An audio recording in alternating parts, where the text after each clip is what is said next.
یہ ایک بڑا اہم واقعہ ہے جو خداوند یسوع مسیح کی زمینی خدمت کے دوران پیش آیا، اور بہت سارے اس کے اندر سباق ہیں۔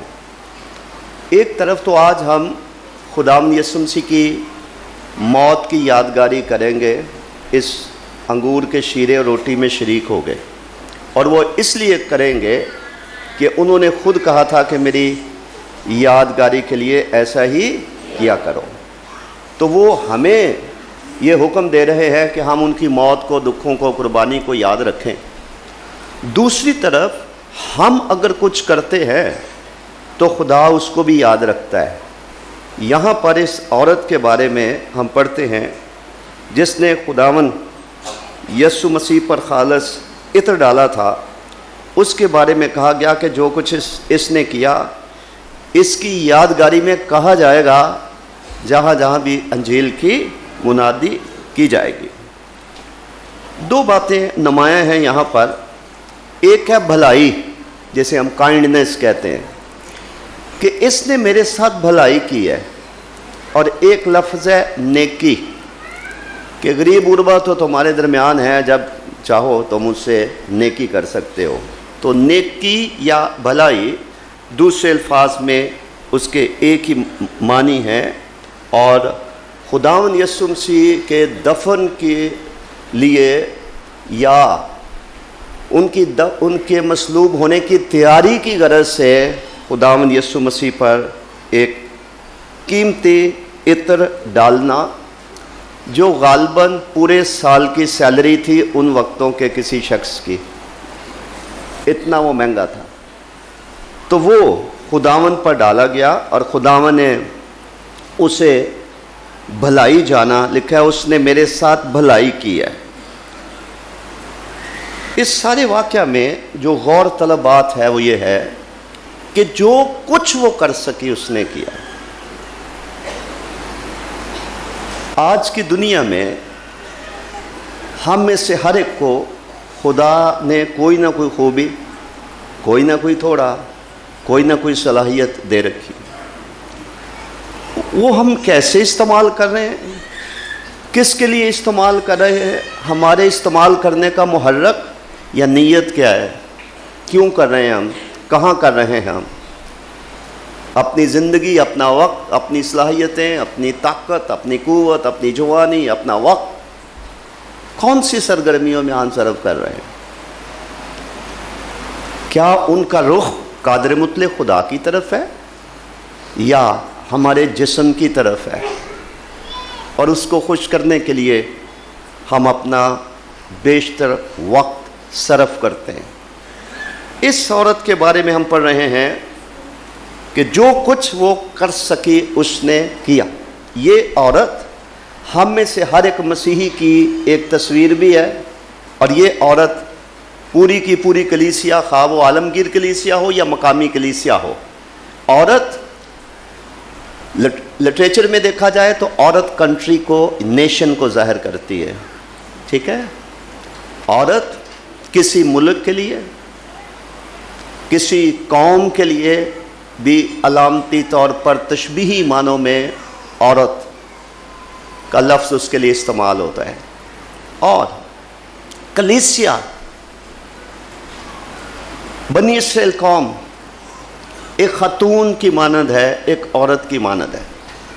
تو ہماری ذاتی یا شخصی زندگی بھی اور ہماری کلیسیائی زندگی بھی اس عورت کی مانند ہے۔ یہ عورت جو کچھ کر سکی اس نے کیا۔ اسی طرح سے آج شخصی طور پر جو کچھ ہم خدا کے لیے کر سکتے ہیں شخصی طور پر کرنے کی ضرورت ہے۔ جو کچھ ہم شخصی طور پر نہیں کر سکتے وہ اجتماعی طور پر کرنے کی ضرورت ہے، کلیسیائی طور پر کرنے کی ضرورت ہے، تو وہ ہمیں کلیسیائی طور پر کرنا ہے، کیونکہ جو کچھ اس نے کیا خداوند نے اس کو پسند کیا، خداوند نے اس کو سراہا، اور وقتی طور پر نہیں سراہا، ایسی بات کہہ دی کہ آج 2000 سال غالباً بیت چکے ہیں، تو تب بھی اس عورت کا تذکرہ ہم آج اس عبادت میں سن رہے ہیں۔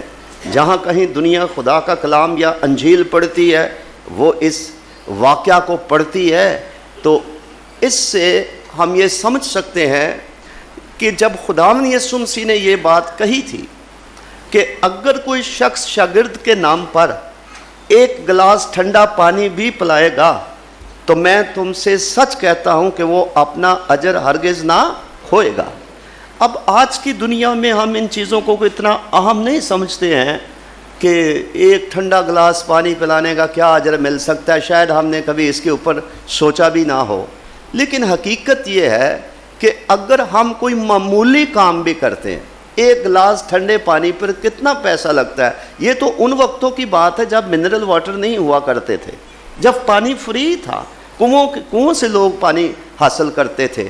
آج تو شاید 35-40 روپے میں کوئی منرل واٹر کی بوٹل خرید کر کسی کو پلانا پڑے، لیکن ان وقتوں میں بالکل فری ہے۔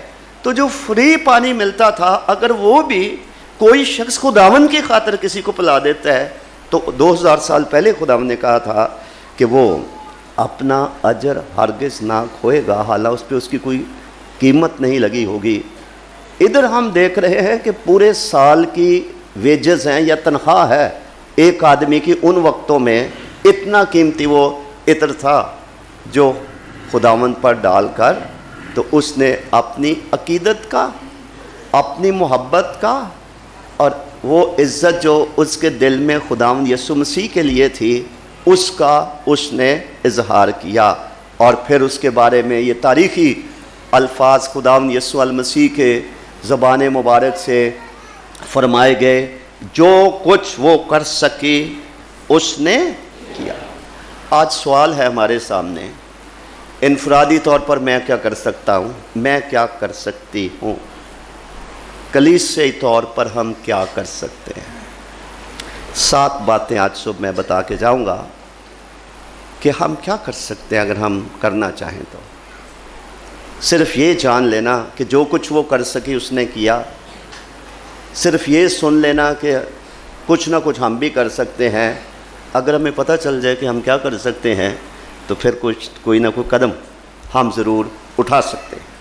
سب سے پہلی بات جس کا ذکر کلام مقدس کی بنیاد پر متی کی انجیل کے 14ویں باب کی 16ویں آیت سے میں آپ کے سامنے کر سکتا ہوں، یہاں پر 5000 لوگوں کو کھانا کھلانے کا جو معجزہ خداوند یسوع مسیح نے کیا تھا، یہ اس کا ذکر ہمیں متی کی معرفت لکھی گئی انجیل کے 14ویں باب میں ملتا ہے۔ بہت سارے لوگ خداوند یسوع مسیح کی عبادات سے جو وہ منعقد کرتے تھے، کبھی اس گاؤں میں، کبھی ساتھ والے گاؤں میں، پھر اس سے آگے، تو ایک بڑی بھیڑ اناجیل کے بیان کے مطابق خداوند یسوع مسیح کے پیچھے ان پر فضل باتوں کو سننے کے لیے، جن سے ان کو اسودگی ہوتی تھی، جن سے ان کی روحانی ترقی ہوتی تھی، ان کو روحانی روشنی ملتی تھی، وہ آرام کی پرواہ کیے بغیر، کھانے کی پرواہ کیے بغیر اور اپنے گھروں کے اثاثہ جات یا ان کے حفاظت کی پرواہ کیے بغیر ایک جگہ عبادت ختم ہوتی تھی تو وہ ساری بشارتی ٹیم اگلے گاؤں میں جاتی تھی، تو جو راست بازی کے بھوکے اور پیاسے تھے وہ دوسری میٹنگ میں چلے جاتے تھے، وہاں ختم ہوتی تھی تو وہ تیسری میٹنگ میں چلے جاتے تھے، جس کا ہم ذکر کر رہے ہیں یہ 3 روز تک ایسا ہی ہوتا رہا ہے۔ اور ان وقتوں میں اور یہاں تک کہ ہمارے وقت میں پنجاب کے دیہاتوں میں ایک وقت ایسا رہا ہے کہ لوگ اپنے گھروں کو تالے نہیں لگاتے تھے، کنڈی لگا کے چلے گئے، کیونکہ ان کو اتنی کو فکر نہیں ہوتی تھی چوری چکاری کی۔ تو 3 روز سے بھیڑ جو ہے اس کے پیچھے ہے، اور 3 روز سے نہ انہوں نے ڈھنگ سے کو کھانا کھایا، ہو سکتا ہے کسی کے پاس کو تھوڑا بہت ہو۔ تو خداوند نے شاگردوں سے یہ کہا کہ پہلے تو وہ خود ہی کہنے لگے کہ یہ شام پڑ گئی ہے، ان کو جانے دو، اب جا کے کو اپنی روٹی پانی کا بندوبست کرے۔ تو خداوند نے کہا کہ یہ بیچارے جائیں گے، تھک کر رہ جائیں گے، تم ہی ان کو کھانے کو دو۔ تو انہوں نے کہا کہ اتنے لوگ ہیں تو 200 دینار کی روٹیاں بھی اگر لے بھی ہم آئیں تو کیسے یہ پوری ہو سکتی ہے، ان کو جانے دیں، خود اپنا بندوبست کریں۔ انہوں نے ایک جملہ کہا، انہوں نے کہا تم ہی انہیں کھانے کو دو۔ آگے ہم واقعہ سے واقف ہے کہ کس طرح سے 5 روٹیاں اور 2 مچھلیاں ایک نوجوان لڑکے کے پاس تھیں، وہ مسیح کے پاس لائے، انہوں نے اس پر برکت کی دعا کی، وہ ایک معجزہ ہو گیا۔ 5000 سے زیادہ لوگ جو تھے وہ کھا کر سیر اور آسودہ ہو گئے، بہت سے روٹی کے ٹکڑے بچ بھی گئے۔ پہلا کام جو میں اور آپ شخصی طور پر کر سکتے ہیں اور کلیسائی طور پر کر سکتے ہیں، وہ ہے دنیا کو کھانے کو دینا۔ تم ہی انہیں کھانے کو دو۔ جو کھانا خداوند چاہتا ہے کہ ہم دنیا کو دیں، وہ محض روٹی نہیں ہے، وہ خدا کا کلام، وہ انجیل کی منادی ہے، وہ ایونجلزم ہے، وہ بشارت ہے۔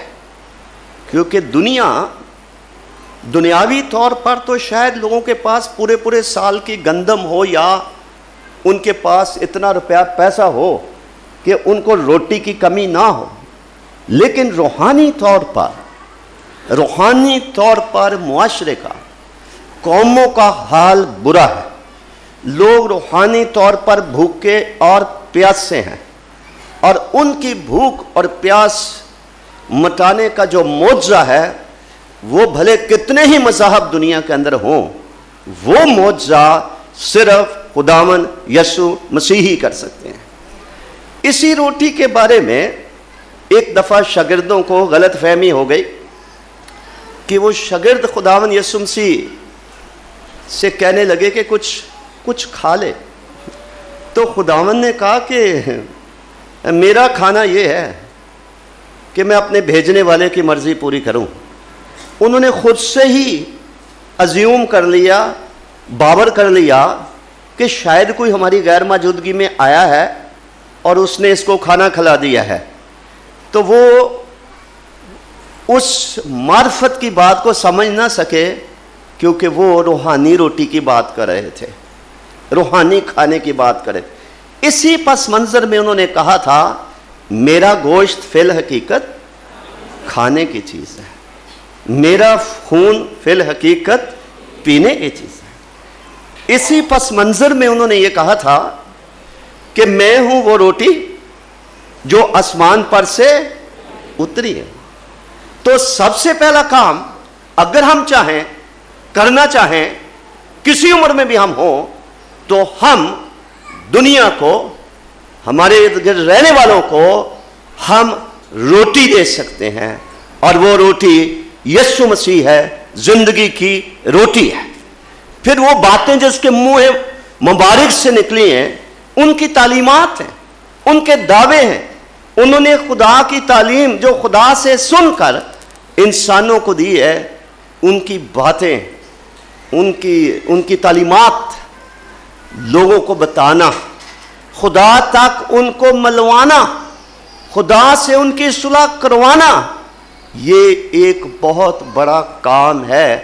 کوئی کرنا چاہے تو کرے، نہ کرنا چاہے تو وہ اسی طرح سے اپنی زندگی ختم کر کے قبر میں اتر جائے گا۔ آج میں کہنا چاہتا ہوں کہ ہمارے تمام بزرگ، ہر ایک مشنری، خواہ وہ کسی مشن کی طرف سے آیا تھا، جن کے اس ملک میں آنے اور ہمارے باپ دادا کو انجیل سنانے اور بت پرستوں کو اور خدا سے دور قوموں کو مسیح جو زندگی کی روٹی ہے، وہ یہاں بانٹنے کے نتیجے میں آج پاکستان، ہندوستان، بلکہ پورے ایشیا میں ایک مضبوط کلیسیا قائم ہے، اور اس کا سارا سہرا ان بزرگوں کو جاتا ہے جو یہ روٹی بانٹنے کے لیے، جن کو خداوند نے کہا تم ہی ان کو کھانے کو دو، ہندوؤں کو بھی دو، سکھوں کو بھی دو، بالمیک کو بھی دو، مسلمانوں کو بھی دو، کنفیوشس کو بھی جو، اور بدھ مت کے پیروکاروں کو بھی تم ہی ان کو کھانے کو دو۔ انہوں نے کھانے کو دیا، جس کے نتیجے میں آج ہم اس چرچ میں بیٹھے ہیں، جس کے نتیجے میں پاکستان میں ہم صلیب کا جھنڈا لہرا سکتے ہیں، جس کے نتیجے میں ہم خداوند کا نام لے سکتے ہیں، ہم مسیحی نام سے جانے پہچانے جاتے ہیں، ہمارے ادارے قائم ہے، ہم جہاں جہاں چرچز ہیں، حمد و ثنا کا بخور خدا کی حضوری میں پہنچ رہا ہے. یہ کیوں کر ممکن ہوا؟ یہ اسی صورت میں ممکن ہوا کہ کسی نے خدا کی آواز سنی, انہوں نے فائدہ نہ دیکھا کہ فائدہ کیا ہے اور نقصان کیا ہے. انگلستان میرا خیال ہے یہاں سے 6000 میل دور ہے, اور ان وقتوں میں بحری جہاز پر آنے کے 6 مہینے لگتے تھے.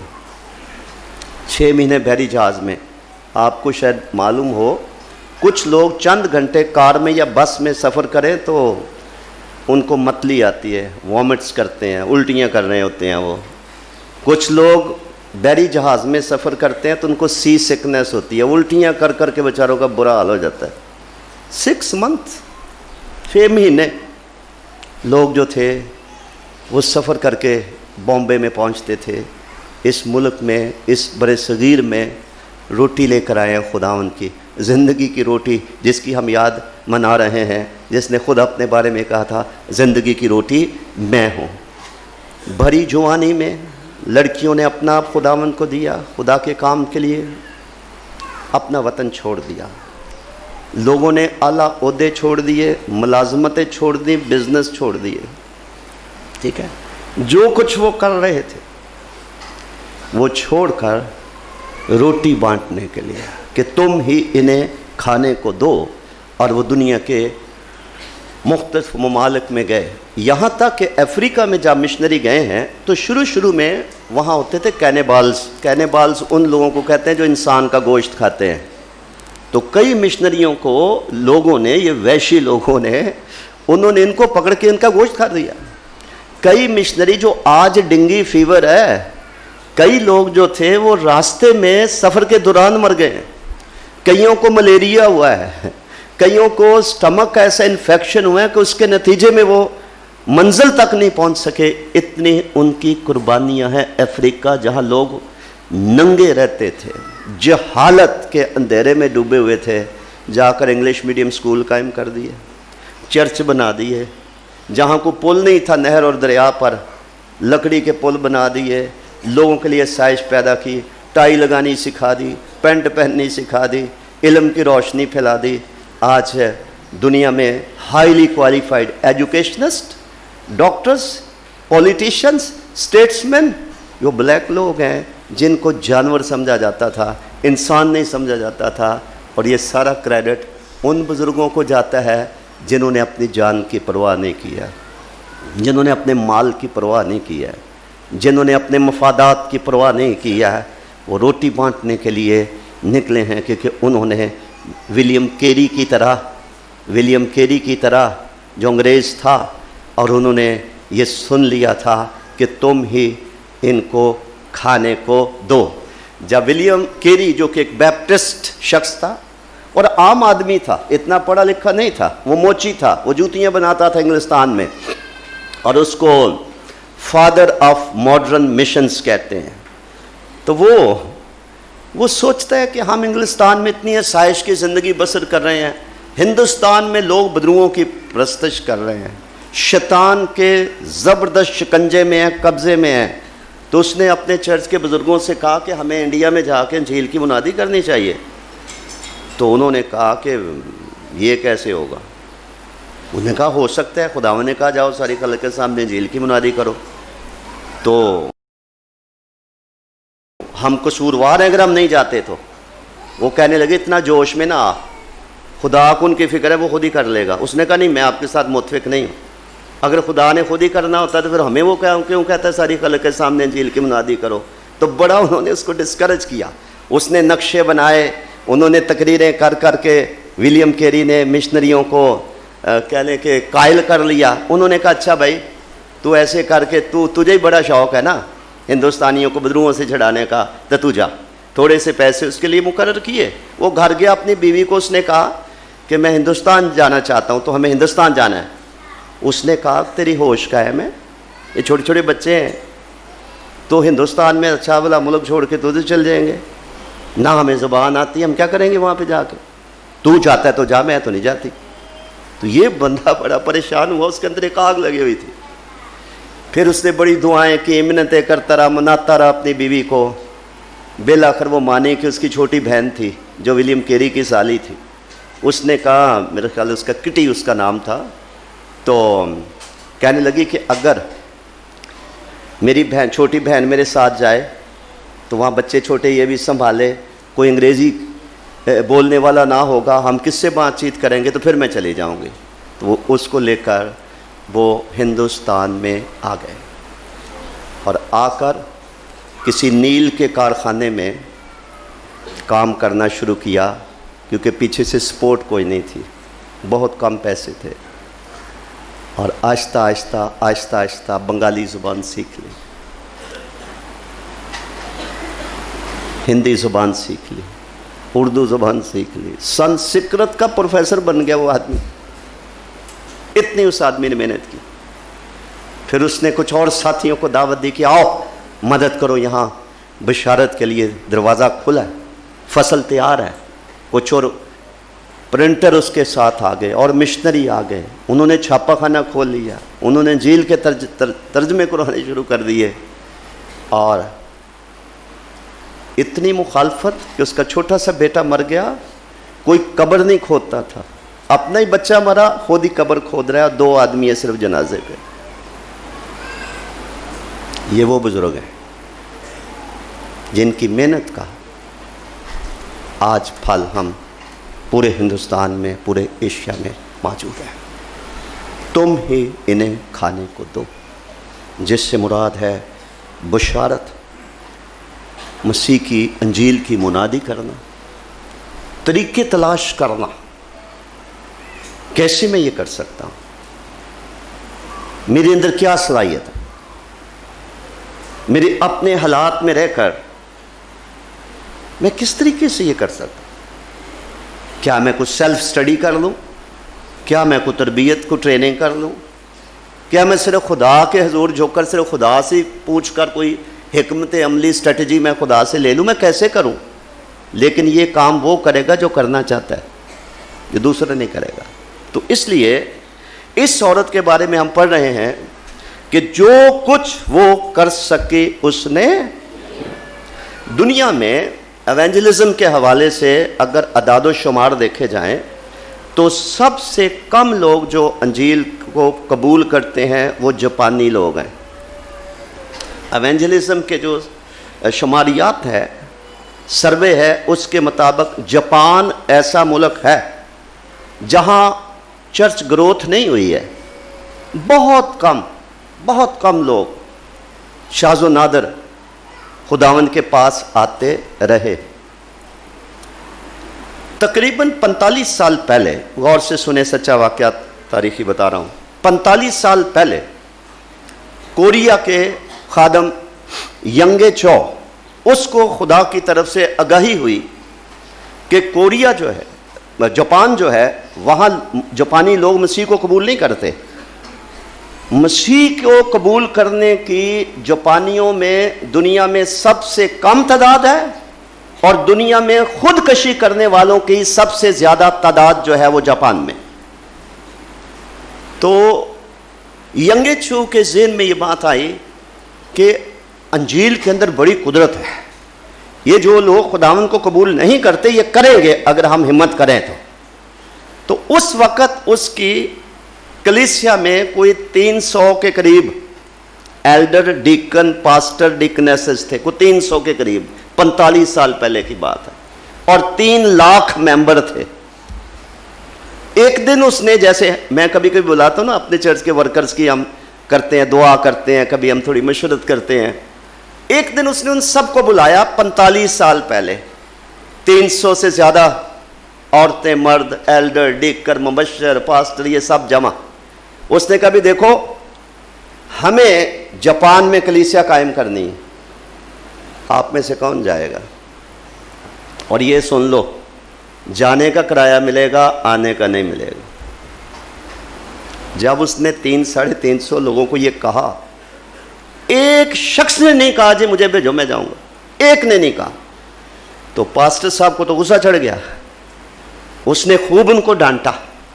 اس نے کہا شیم آن یو, تم ادھر اچھی روٹی کھا رہے ہو, 3 لاکھ ہمارے ممبر ہیں, اور 2 سال پہلے خدا نے مجھے اور میری وائف کو موقع دیا, ہم ینگے چو سے ملے بھی, چرچ بھی دیکھا, سب دیکھا کیا ہو رہا ہے ادھر, تو تم یہاں اچھا کھانا کھا رہے ہو, روحانی رہافت تمہیں ملی ہوئی ہے, تو میں حیران ہوں، تم 300-350 آدمیوں میں سے ایک آدمی بھی جانے کے لیے تیار نہیں۔ جب اس نے ان کو خوب ڈانٹا، کسی کو غیرت تب بھی نہ آئی، کوئی نہیں اٹھا۔ ایک عورت اٹھ کے کھڑی ہو گئی، کہنے لگی بردر آپ مجھے بھیجے، میں جاؤں گی۔ تو مردوں کو اس نے کہا تمہیں شرم آنی چاہیے، تم جاتے نہیں، یہ عورت جانے کے لیے تیار ہے۔ انہوں نے کہا بیٹا سوچ سمجھ لو، مشکل جگہ ہے، جو فیصلہ یہ جذبات میں نہیں کرنا۔ اس نے کہا نہیں پاسٹر صاحب میں جذبات میں نہیں کہہ رہی، آپ مجھے بھیجے میں جاؤں۔ اس نے کہا آپ نے سن لیا نا، میں نے یہ کہا تھا کہ جانے کا کرایہ ملے گا، آنے کا نہیں۔ تو بات یہ نہیں تھی کہ واپسی کے پیسے نہیں تھے کرائے کے، بات یہ تھی ممکن ہے خداوند کی خاطر تمہاری زندگی ادھر ہی ختم ہو جائے۔ اس عورت نے کہا جی مجھے بھیجو۔ انہوں نے اس کو بھیج دیا۔ جب وہ وہاں پر گئی، نہ اس نے کسی کو انجیل سنائی ہے، نہ اس نے ٹریکٹس بانٹے ہیں۔ اس نے کیا کیا؟ اس نے ایک کثیر منزلہ عمارت میں ایک چھوٹا سا فلیٹ کرائے پہ لے لیا اور وہاں اس نے رہنا شروع کر دیا۔ لوگوں کو پتہ چل گیا کہ یہاں کو کورین عورت آئی ہے، کوئی فارنر یہاں پہ آیا ہے جاپانیوں کو۔ تو وہ کیا کرتی تھی کہ سیٹرڈے کو لوگ بازار سے پورے ہفتے کا راشن لے کے آتے ہیں۔ پورے یورپ میں بھی لوگ ایسے کرتے ہیں، ڈبل روٹیاں، مکھن ہے، سبزیاں ہیں، فروٹ وغیرہ، وہ پورے ہفتے کا راشن ڈالتے۔ تو یہ کیا کرتی تھی کہ جب عورتیں بڑے بڑے پلاسٹک کے تھیلوں میں سامان اٹھا کر مارکیٹ سے لا رہی ہوتی تھیں تو یہ سیڑھیوں پر یا لفٹ کے پاس جا کے کھڑی ہو جاتی اور ان کو کہتی تھی آپ نے اتنا وزن اٹھایا ہوا ہے تو آپ کے تو بازو تھک گئے ہوئیں گے، لائے میں آپ کے گھر چھوڑ دیتی ہوں۔ تو وہ ان کا سامان ان کے گھر چھوڑاتی۔ پھر اس کو پتہ چلتا کہ یہاں کس فلیٹ میں کسی عورت کی ڈیلیوری ہوئی ہے، وہ بچہ پیدا ہوا ہے، تو وہ جا کے دروازہ ناک کرتی تھی۔ وہ جا کے کہتی تھی جی میرا یہ نام ہے اور میں ایک نئی کرایہ دار ہوں یہاں پہ، مجھے پتہ چلا اس گھر میں بچہ پیدا ہوا ہے۔ میں سوچ رہی تھی کہ جب بچہ پیدا ہوا ہے تو ماں گھر کا کام کیسے کرتی ہوئے گی، تو میں اپنا آپ پیش کرتی ہوں، اگر آپ چاہیں میں کہا آپ کے گھر کی صفائی کر جاؤں گی، اگر آپ چاہیں کھانا پکائیں میں کھانا پکوا دوں گی، اگر آپ چاہیں بچے کو غسل دلوا دیں، کوئی میں ہیلپ کر سکتی ہوں، I am willing to do that. اسی طرح سے وہ عورت جو تھی، جو عبرانیوں کے خط میں ہمیں تعلیم ملتی ہے 13ویں باب کی 16ویں آیت میں کہ بھلائی اور سخاوت کرنا نہ بھولو کیونکہ یہ ایسی قربانی ہے جس سے خدا خوش ہوتا ہے۔ تو یہ بھلائی کر رہی تھی، لوگوں کا سامان اٹھانا، کسی کے کپڑے دھو دیے، کسی کے بچے کو نہلا دیا اور کسی عورت کے گھر کی صفائی کر دی۔ بیماری کی حالت میں اگر پتہ چل گیا فلاں فلیٹ میں کوئی شخص بیمار ہے تو وہاں چلے گئے کہ اگر آپ بیمار ہیں میں آپ کے پاس رات ٹھہر سکتی ہوں، میں آپ کے گھر کے کام کر سکتی ہوں۔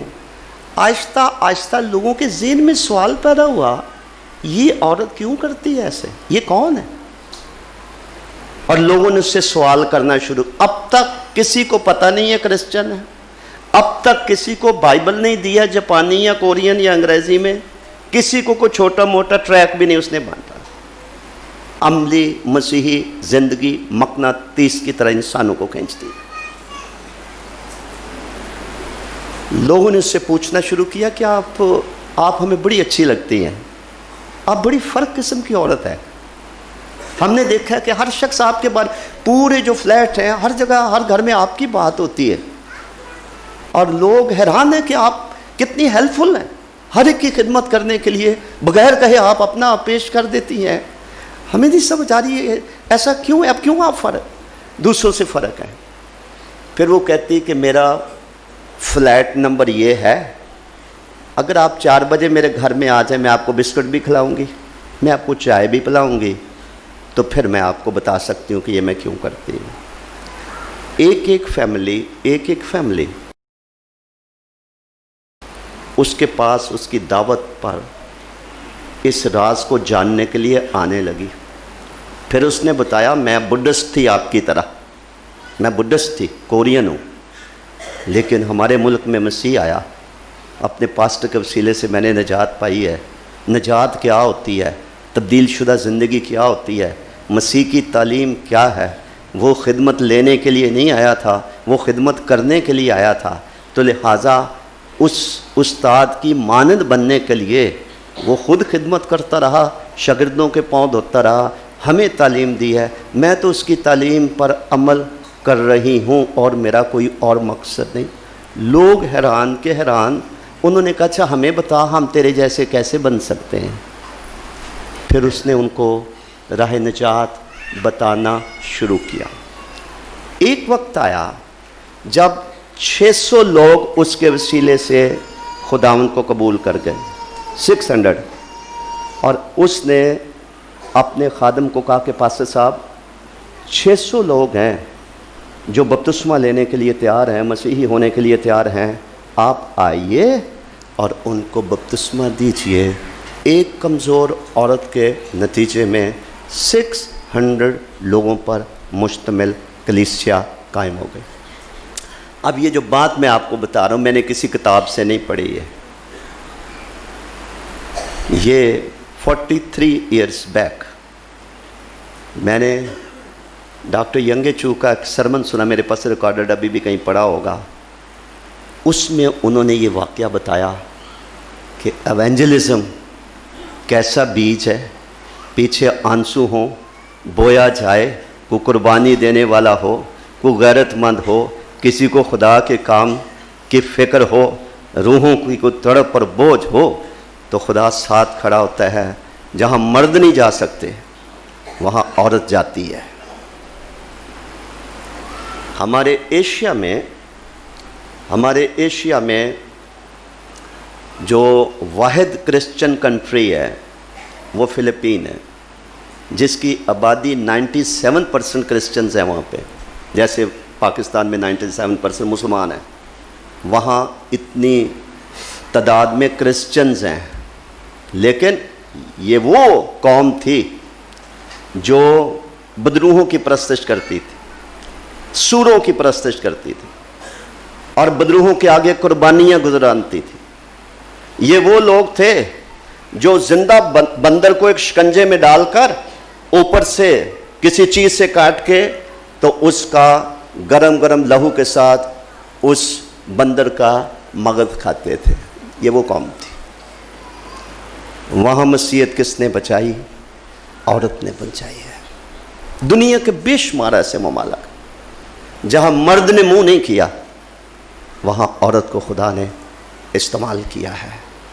جو کچھ وہ کر سکیں انہوں نے کیا، اور انہوں نے خدا کے کلام سے ناشنا جہالت کے اندھیروں میں رہنے والوں کو جا کر روٹی دی۔ جیسے مسیح نے کہا تم ہی ان کو کھانے کو دو۔ پاکستان میں بڑے مواقع ہیں، اس لیے میں تو سمجھتا ہوں کہ خدا کی بادشاہت کے حوالے سے پاکستان ایک آئیڈیل کنٹری ہے اس میں رہنا۔ خدا کی بادشاہت کے حوالے سے دکھ، ذلت، تعصب، نفرت وہ ایک الگ چیپٹر ہے۔ وہ انسانی نقطہ سے نگاہ سے دیکھے تو ہم سبوں کو امریکہ میں ہی ہونا چاہیے، ٹھیک ہے، یا کسی اور اچھے ملک میں ہونا چاہیے انسانی نقطہ نگاہ سے۔ خدا کی عینک سے دیکھیں، کلام کی روشنی میں دیکھیں، اگر ہم نہ ہوئیں گے تو اس ملک کا کیا ہوگا؟ چراغوں کی مانند دکھائی دینے کے لیے خدا نے ہمیں یہاں رکھا، یہ کہہ کر تم دنیا کے نور ہو۔ نور تاریکی میں چمکتا ہے، تاریکی نہ قبول کرے تو اس کی مرضی ہے، ہم تو چمک رہے ہیں نا، کلیسیا تو چمک رہی ہے۔ تو پہلا کام جو ہم کر سکتے ہیں وہ یہ ہے کہ ہم اس سوال پر تھوڑی مغز ماری کریں، غور کریں، سوچ و بچار کریں۔ میں مسیح کی تعلیمات، انجیل کی منادی، بشارت، ایونجلزم، یہ میں کیسے کر سکتی ہوں؟ کیسے کر سکتا ہوں؟ کہاں کر سکتا ہوں؟ کب کر سکتا ہوں؟ کیا طریقہ اپنایا جائے، سیکھا جائے، تلاش کیا جائے، مشورت لی جائے، خدا کے قدموں میں بیٹھا جائے، خدا سے ہدایت لی جائے۔ سسٹر ایلس تو آپ کے لیے کوئی نئی نہیں ہے نا، 16 سال کی عمر میں خداوند کو قبول کیا۔ اسی مہینے پچھلے مہینے ان کا 95 سالہ برتھ ڈے تھا۔ 16 سال کی عمر سے ایک سفر شروع کیا، 95 سال کی عمر تک نہ جانے کتنے لوگوں کو روٹی دے دی ہے، اور ان کے اندر جو ہے وہ زندگی آ گئی ہے، مسیح کی پہچان آ گئی ہے، بھلے وہ ہندوستان ہو، کینیڈا ہو، پاکستان ہو، یا یوکرین ہو، یا کوئی اور جگہ ہو۔ سو ہمارے پاس زندگی کی روٹی ہے،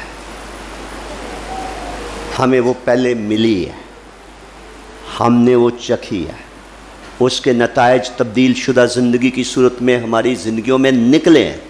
ہم کسی فلسفے کا پرچار کرنے نہیں نکلے، نہ نکل رہے ہیں، ہم ایک حقیقت، ایک سچائی، ایک تجربہ کہ ہم نئے سرے سے پیدا ہوئے ہیں، ہم مسیح یسوع میں ہیں، ہم نئے مخلوق بن گئے ہیں، پرانی چیزیں جاتی رہی ہیں اور دیکھو سب نئی ہو گئی ہیں۔ تو جو کچھ وہ کر سکی اس نے کیا، ہم جو کچھ کر سکتے ہیں ہمیں کرنا ہے۔ ایک دفعہ یوحنا کی انجیل میں لکھا، ایک دفعہ شاگردوں نے مسیح سے کہا کہ ہمیں بتا کہ ہم کیسے خدا کے کام کریں، کیوں کر ہم کر سکتے ہیں جیسے تو کرتا ہے۔ اس نے انہیں یہ کہا، خدا کا کام یہ ہے کہ جسے اس نے بھیجا ہے لوگ اس پر کیا لائیں؟ ایمان لائیں۔ تو یہ جو روٹی بانٹی جاتی ہے، انجیل کا پیغام دیا جاتا ہے، بشارت دی جاتی ہے، اصل اس کا مقصد یہ ہے کہ لوگ مسیح پر کیا لائیں؟ ایمان لائیں۔ جب وہ ایمان لائیں گے وہ سچائی کی پہچان تک پہنچ جائیں گے اور وہ زندگی پا جائیں گے اور وہ کثرت کی زندگی پائیں گے۔ اس کا ہمارے ساتھ واسطہ کیا ہوگا؟ ہمارے پاس واسطہ یہ ہے کہ جب ہم مرنے کے بعد خدا کی حضوری میں سفید تخت کے سامنے وائٹ تھرون جو ججمنٹ ہوئے گی، جب ہم جائیں گے تو ہم خالی ہاتھ نہیں جائیں گے، ہم خالی ہاتھ نہیں جائیں گے۔ کوئی شریعت میں منع تھا کہ کوئی میرے حضور خالی ہاتھ نہ آئے۔ جب ہم آسمان پہ جائیں گے، اگر ہم نے ساری زندگی کو، ایک شخص کو ہمارے وسیلے سے نجات ملی، 2 کو ملی، 3 کو ملی، 5 کو ملی، وہ ہم جا کے کہیں کہ خداوند تو نے مجھے نجات دی تھی، میں بہت زیادہ تو نہیں کچھ کر سکا، ایک شخص میرے وسیلے سے تیرے اوپر ایمان لے آئے، 2 لے آئے ہیں، 3 لے آئے ہیں، تو ہم خالی ہاتھ نہیں جائیں گے۔ نمبر 2، مسیح یسوع نے کہا، دیکھ میں جلد آنے والا ہوں، ہر ایک کے کام کے موافق۔ تو کو کام کیا ہوگا تو اجر ہوگا نہیں۔ کام کیا ہے؟ ابھی میں نے کیا بتایا آپ کو کام؟ کہ لوگ مسیح پر ایمان لائیں۔ ہر وہ قدم جو ہم اٹھاتے ہیں، بھلے ہم رائٹر ہوئیں، ہم کتابیں لکھتے ہیں، ہم واعظ کرتے ہیں، ہم تنہائی میں لوگوں کی روح کی نجات کے لیے دعا کرتے ہیں، ہم سماجی بھلائی کے کام کرتے ہیں، ٹھیک ہے، ہم کوئی بھی قدم اٹھاتے ہیں، انجیل کی منادی کے لیے ہم نکل پڑتے ہیں، جو کچھ بھی ہم کر رہے ہیں، اصل مقصد کیا ہے؟ کہ لوگ اس کو جس کو خدا نے بھیجا ہے، کیونکہ خداوند یسوع مسیح خود ساختہ نبی نہیں ہے، انہیں خدا نے بھیجا ہے۔ ان کا دعویٰ، میں باپ کی طرف سے آیا ہوں، اس نے مجھے بھیجا ہے۔ خدا کا کام یہ ہے کہ جسے اس نے بھیجا ہے دنیا اس پر ایمان لائے۔ تو یہ جس روٹی کی ہم بات کر رہے ہیں کہ تم ہی انہیں کھانے کو دو، اور روحانی روٹی کی ہم بات کر رہے ہیں، جب لوگوں کو دی جاتی ہے تو لوگ مسیح پر ایمان لاتے ہیں۔ اگر ہم اپنی اپنی فیملی بیک گراؤنڈ دیکھیں، اپنے اپنے باپ دادا کے بارے میں سوچیں کہ وہ کون تھے، ہماری فیملی ہسٹری کیا ہے، تو پھر ہمیں پتہ چلے گا کہ ہم کس کس پس منظر سے تھے، ہمارے باپ دادا کیا کرتے تھے، کس مذہب سے تعلق رکھتے تھے، کیا ان کو کوئی روشنی تھی، کوئی خدا کی پہچان تھی، یا وہ گنگے بتوں کے پیچھے بھاگتے تھے، وہ کیا تھا؟ پھر ہمارے دلوں میں قدر پیدا ہوتی ہے کہ خدا کا شکر ہو کہ اگر ہمارے باپ دادا کو کسی نے مسیح کے بارے میں نہ بتایا ہوتا، اس روٹی سے متعارف نہ کروایا ہوتا، تو آج ہم بھی انہی قوموں میں سے ہوتے۔ خدا نے ہمیں غیر قوموں میں سے، جبکہ ہمارا کوئی وجود نہیں تھا، خدا نے ہمیں نکالا۔ اور پاکستان میں تو فخر سے ساتھ کہنا چاہیے کہ لوگوں کو تو مسیح کو خدا کا بیٹا کہنے پہ اعتراض ہے، ہمیں کہنا چاہیے وہ تو ایک الگ بات ہے، ہم خود خدا کے بیٹے اور بیٹیاں ہیں، اور خود ساختہ بیٹے بیٹیاں نہیں ہیں۔ خدا کا کلام ہمیں یہ اعزاز بخشتا ہے کہ ہم خدا سے پیدا ہوئے ہیں، ہم نے مسیح کو قبول کیا، اس وجہ سے ہمیں خدا کے بیٹے بیٹیاں یا فرزند بننے کا حق بخشا گیا۔ ہم خدا کے بیٹے بیٹیاں ہیں، وہ ہمارا آسمانی باپ ہے، ہم نے اپنے آسمانی گھر جانا ہے، ہم جا کے رہیں گے، ہم خود ہی نہیں چل پڑیں گے، ہمارا بڑا بھائی ہمیں لینے کے لیے، ہم گاتے ہیں نا بدلاں دے تخت دے اتے، وہ یسوع لینے کے لیے آئے گا۔ پھر جو اس کو نہیں مانتے، اس کا آنا اور ہمارا ہوا میں اڑ کر اس کا استقبال کرنا بہتوں کے لیے کیا ہوگا؟ تعجب کا باعث ہوئے گا۔ یہ کلام میں لکھا ہے۔ لوگ حیران ہو جائیں گے، ہم ان کے بارے میں کیا رائے رکھتے تھے، ہم ان کو کیا سمجھتے تھے، انجام کیا ہوا ہے۔ لوگ حیران ہو جائیں گے۔ اس وقت 37 زبور کی یہ بات پوری ہو جائے گی کہ وہ تیرے حق کو دوپہر کی طرح کیا کرے گا۔ کسی کو منوانے کی ضرورت نہیں رہے گی کہ ہمارا مذہب سچا ہے، ہماری بائبل سچی ہے، ہم حق پر تھے یا نہیں ہے، کسی کو کہنے کی ضرورت نہیں ہے۔ خود جب سورج طلوع ہوتا ہے 12 بجے کا وقت ہو، اتنی تیز دھوپ ہو، کسی کو بتانے کی ضرورت ہے کہ سورج چڑھ گیا؟ بتانے کی ضرورت نہیں ہے۔ بتانے کی ضرورت اب ہے، جب تک ہم اپنے بدن کے وطن میں ہیں۔ ہم لوگوں کو کھانے کو دے سکتے ہیں۔ شاگردوں کو اس بات کی سمجھ نہیں آئی، اور ایمان کی تربیت بھی دے رہے تھے، مکاشفہ بھی دے رہے تھے، کچھ بھی نہیں تھا تو انہوں کہنے لگے کہ ان سب کو قطاروں میں بٹھا دو، تو ان کو ماننا پڑا، ان کا استاد تھا، انہوں نے قطاروں میں بٹھا دیا۔ پھر ایک لڑکے کے پاس کچھ روٹیاں مچھلیاں تھیں، وہ لائی گئیں، اس کے ہاتھ میں دی گئیں، انہوں نے اس پر برکت دی۔ میں اور آپ 5 روٹیوں اور 2 مچھلیوں کی مانند ہو سکتے ہیں، اور ہم سوچ سکتے ہیں کہ ہمیں نہ کوئی ٹریننگ، نہ کوئی علم، نہ کوئی تجربہ، نہ کوئی دلیری، نہ کوئی پیسہ، نہ کوئی دنائی، میں یہ کیسے کر سکتی ہوں؟ ہاں، نہیں کر سکتے ہم، لیکن جو ہمیں طاقت بخشتا ہے، ولنگنس ہماری ہونی چاہیے۔ جو ہمیں طاقت بخشتا ہے وہ ہمیں عقل بھی دے گا، حکمت بھی دے گا، وہ ہمیں حکمت عملی اسٹریٹجی بھی سمجھائے گا، ہاؤ ٹو ڈو اٹ۔ میں نے ایک سچا واقعہ آپ کو ایک کورین بہن کا بتایا، اس نے کون سی کسی کتاب میں پڑھا ہوگا، اس کو خدا نے اس کے ذہن میں ڈالا، دس از دا وے، یہ تیری منسٹری ہے تو اس طریقے سے کر۔ دنیا میں آپ کسی مشنری کی آپ ہسٹری پڑھیے، ہر ایک آپ کو کوئی نئی سٹوری بتائے گا کہ خدا کے روح نے کس طریقے سے ان کو قائل کیا، گائیڈ کیا، اور ان کو راستہ دکھایا کہ وہ اس طریقے سے ہمارا دماغ نہیں ہے کہ ہم اس ملک میں راستے تلاش کریں کہ ہم کیسے اپنے محبوب کے عشق کا تذکرہ کر سکتے ہیں،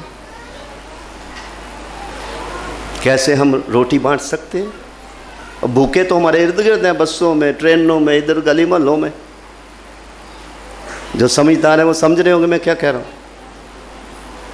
تو اس لیے اتنا مشکل نہیں ہے، وہ صرف خوف ہے جس کا لبادہ ہم نے پہنا ہوا ہے، اور وہ ہمیں پیرالائز کر رہا ہے، مفلوج کر رہا ہے۔ اگر ہم خداوند کے ہاتھوں میں رہیں، اپنے لیے نہ جئیں، خداوند کے لیے جئیں، خدا سب راستے کھول دے گا، وہ ہمیں حکمت عملی بھی دے گا۔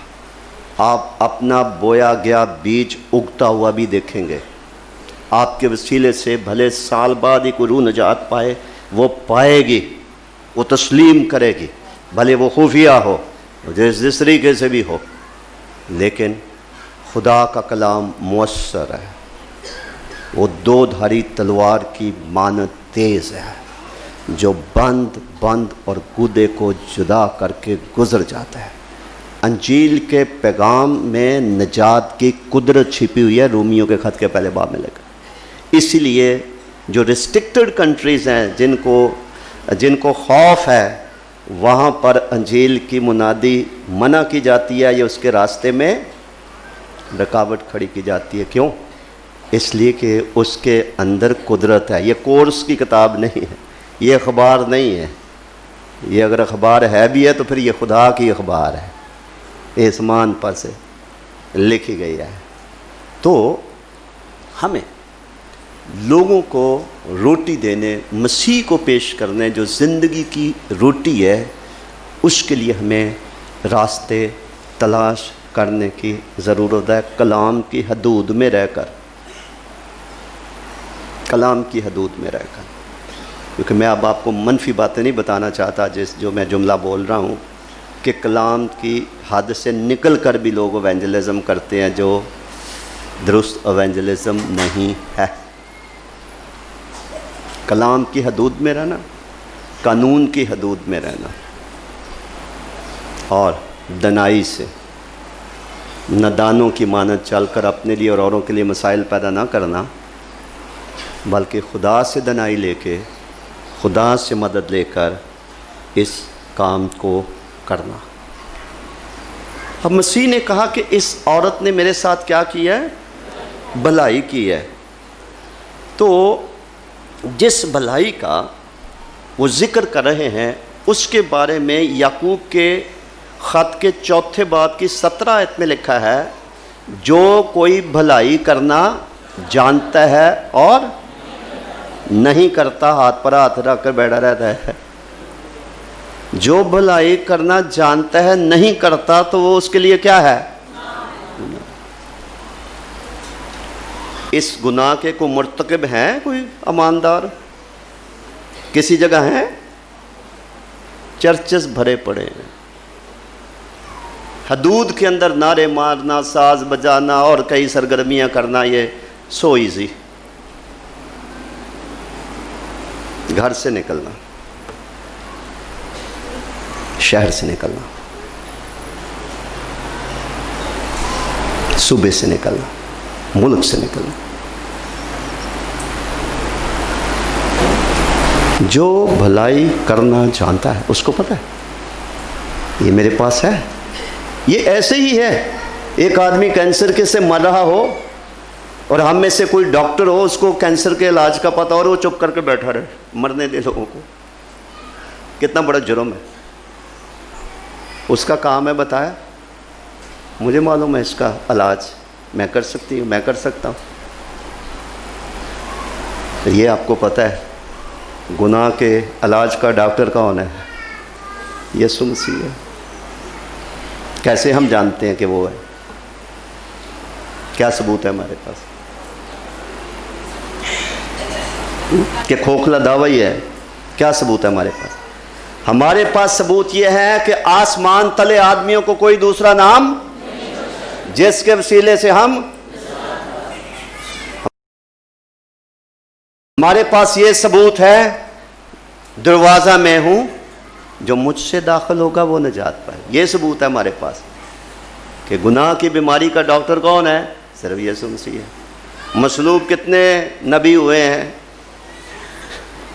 کتنے معصوم اور پاک ہستیاں مصلوب ہوئی ہیں، واحد خداوند یسوع مسیح کا خون ہے جو کفارہ اس نے دیا مذبح پر ہماری جانوں کے لیے، تمام انسانوں کی، مسیحوں کے لیے صرف نہیں۔ خدا نے جہان سے ایسی محبت رکھی ہے، اس نے اپنا اکلوتا بیٹا بخش دیا ہے، جو کوئی اس پر ایمان لائے ہلاک نہ ہو بلکہ ہمیشہ کی زندگی پائے۔ تو اپنی جان دے کر یہ اعزاز حاصل کیا۔ جب ان کو ستایا جا رہا تھا، عدالت ہو رہی تھی، مصلوب ہو رہے تھے وہ، تو دنیا ترس کھاتی ہوگی کہ کیسے اپنے داموں کی بھیڑ چڑھ گیا ہے۔ اتنا ہی پہنچا ہوتا خدا کو تو اپنے آپ کو نہ بچا لیتا، دنیا یہی کہتی ہوگی۔ لیکن جب وہ مردوں میں سے جی اٹھے تو زمین کے نیچے کی طاقتیں، آسمان اور زمین اور فضا میں شرارت کی روحانی فوجیں، مذہبی رہنما، وہ سارے حیران رہ گئے کہ مر کے تو کوئی زندہ نہیں ہوتا، یہ تو 40 دن تک کبھی کہیں نظر آتا ہے کبھی کہیں نظر آتا ہے۔ تو مسیح کا جی اٹھنا، اس لیے لکھا ہے کہ خدا نے بھی اسے وہ نام بخشا، تو پھر ڈرنا کیوں ہے؟ ہم اس کے پیروکار ہیں۔ کبھی اس حوالے سے احساس کمتری میں مت ہم کہہ لیں کہ محسوس کریں کہ ہم دوسرے سے کم ہیں۔